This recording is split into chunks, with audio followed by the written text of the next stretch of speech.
Hello, everyone. My name is Mary Harbert, and I wanted to talk to you guys a little bit about a few things, mainly burnout. Burnout is a growing concern, definitely for teachers.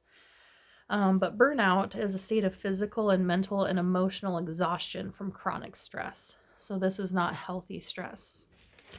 It definitely can, makes negative effects on motivation, focus, health, sleep.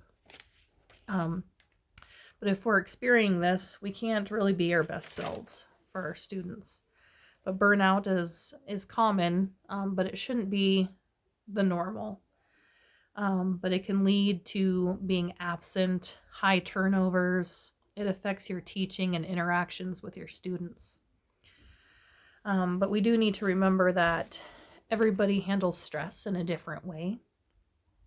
Um, and it can depend on genetics, experiences, personality, resiliency, just to name a few.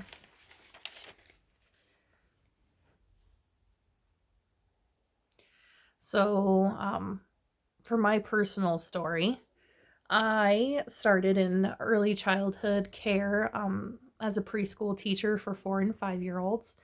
When I first started, I just needed a job. I didn't really think I was going to stay in it. I loved being with the kids. Um, but then we started taking trainings, and I went to resiliency training. Um, and in this training, you just you see the adverse childhood experiences, toxic stress, and what it can do to a kid. And that's kind of where I found my why. And that's what I'm going to ask you guys at the end of it is rediscovering your why. Why are you teaching, and how can you be your best self so that you can be there for those kids? Another story I had of discovering my why was um, I was not a straight A student. I went to school to see my friends, to eat, to get away from home. Um, and so it was really important to me to have those teachers, and I want to be a teacher that kids can come to. And I also had a math teacher in high school. I sat at the back of his class. I slept in his class every day. But not once did this teacher reach out to me and ask why I was sleeping, if I needed help. He even stopped sending papers back to me. Um, and I just always say that's my why, is I don't want to be that teacher. I want to check in. I want to be there. Because we do a lot for kids. We are there emotionally for them. We support them emotionally, academically, and socially. So we do need to be our best self. And I also had a quote from Barbara Colosero, if I said that right. She is a speaker and an author in teaching, and among other things.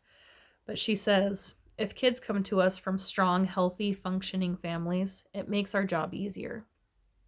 If they do not come to us from strong, healthy, functioning families, it makes our job more important.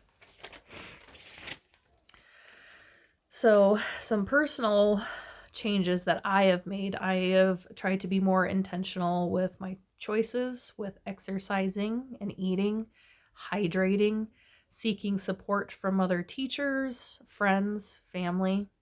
You can also help and support other teachers. Some schools have made free counseling as a part of employment plans.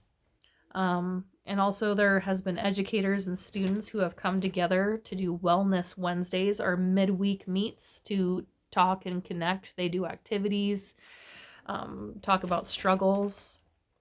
We can journal and we can reflect. So I'm just hoping that we can start somewhere small. What can you do to make sure that you are your best self for the children that we teach? So, what are you going to do as an individual to prevent burnout? And how can you support others?